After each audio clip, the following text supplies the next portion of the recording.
Do immigrants pose a threat to society? That is a question, a thought that I want everyone to just think about, because unfortunately, there's been so much controversy for the past,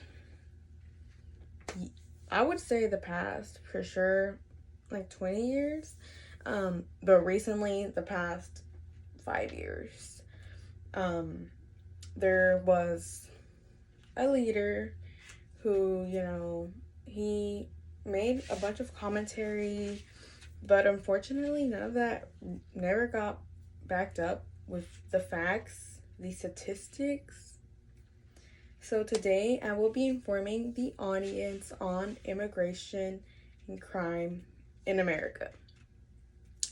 First and foremost, my previews, my main points. Today, we're going to be talking about the crimes immigrants do commit, the misconceptions, and just how immigrants are impacted in the United States.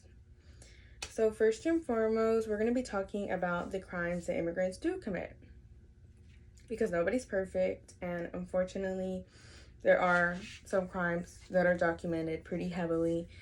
According to Eric Fish, the two most frequently charged federal crimes are immigration crimes. We have the misdemeanor of entering the United States without an inspection, and then we have the felony of re-entering the United States after deportation, so after being deported. So just what we can see here with these two facts is one of them is a misdemeanor for entering without an inspection. The second one, it is a felony, but it's for just re-entering after somebody was already deported out. I don't, yeah.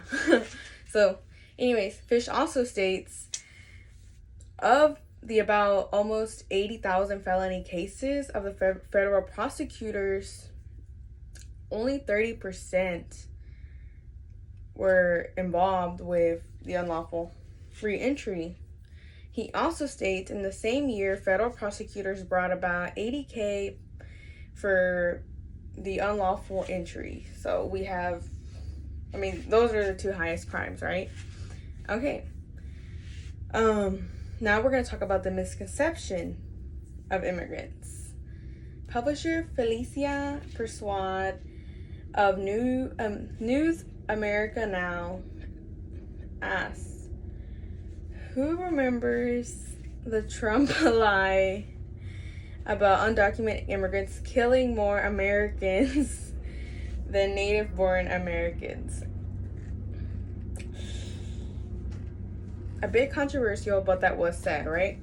So, we have Michael T. Light, a University of Wisconsin criminologist.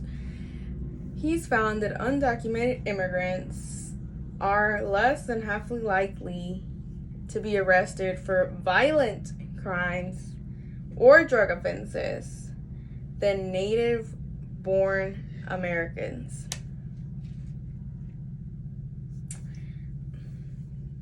Okay. Now we're going to talk about how are immigrants impacted? How are they impacted by all this controversy, all this crime, all of this stuff? So we have the author, Miss Kim. She states, and this is a story that I'm going to just briefly go over, but she states, however, he was deemed removable because he was a fugitive. He was considered a fugitive for failing to show up to court 16 years ago. So pretty much this is a story where a family was tricked by ICE, and the ICE came to their house and they were like, we're detectives or some crazy dude trying to come and find y'all and this and that. So they ended up letting them in verbally. They gave them the yes, you can come in, and then from there it just went downhill and they arrested the individual. And just with that and why that's important, it's because this isn't the first story. This isn't there's so many families that unfortunately they go through these type of things over crime or for being criminals, fugitives, So it's very unfortunate for these people. Now we're going to talk about Mr. Ornelius, which he is the vice president and he's an economist. So he exclaims that areas with more immigrants have similar or lower rates of violent and property crimes than areas with fewer immigrants. That's a fact. So anyways,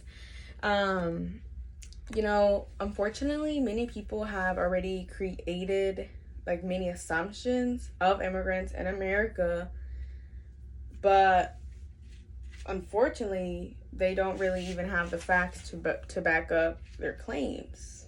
Do immigrants pose a threat to society? Yes, they do. Okay, how? And yeah, so I just want y'all to ask yourselves, are immigrants in America really posing a threat?